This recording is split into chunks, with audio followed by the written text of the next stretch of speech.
My name is Michael Jones. I'm the Chief Technology Advocate of Google.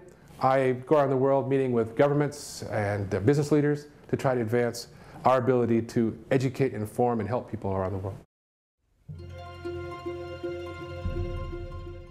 Personally, I think the biggest challenge of our time, the biggest unmet challenge, is the emotional disaster we have between the G20 countries and the G170 countries.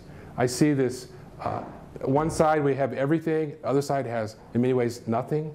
We have problems of congestion and too much email over here. And over there, they have problems of children being shot by other children with machine guns or poisoned water. The difference is so huge. They don't need computers, they need power.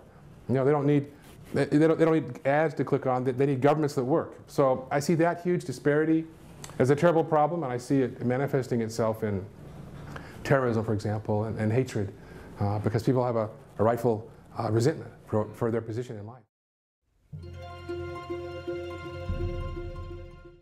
So I think technology can be a big solution in many of the challenges faced by society. For example, in governments where there's a big disparity in the ruling class and the people, mobile phones, Facebook, Google are all ways to help fight these, not to fight the politicians, but to enable the citizens to talk to themselves and understand how they feel and express themselves.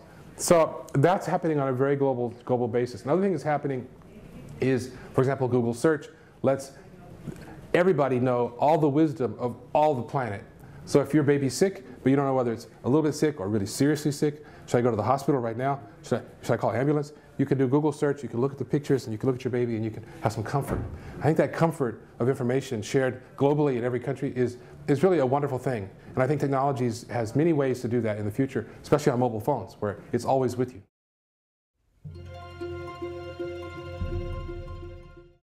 One of the great things about creative innovation and efforts like this is that people aspire to be clever, creative, innovative, make new things happen. They feel like there's some force holding them back. One of the things you learn at a conference like this is that really only your fear is holding you back. That if you have an idea and you pursue it, you have a passion, you believe in it, and you act on it, if you're willing to risk failure to succeed, then you probably will succeed. And that all the speakers can tell you that's all we've done, is we tried and it worked. We've tried and it failed, we tried and it worked, and the only difference is we try just as much, some things just don't work, but you try again and you succeed. So the courage to try is the thing we probably best can convey at a conference like this. Little details of how to succeed are much less important than the broad notion of get started and don't stop. That always leads to success.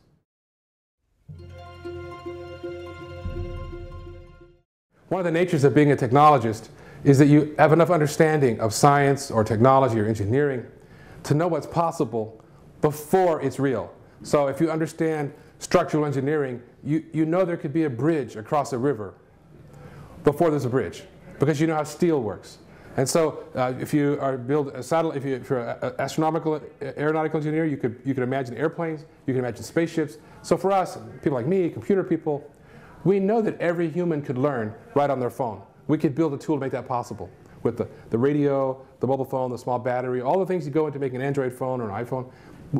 We know that we have to build that because that's how 6 billion people are going to get educated. We know we have to build small miniature medical diagnostic devices so that before you have a heart attack, your phone can tell your doctor to send the ambulance. So we can build things like that. And when we know we can build them, but no one else even knows it's possible, then if you have any soul at all, you feel obligated to make that happen.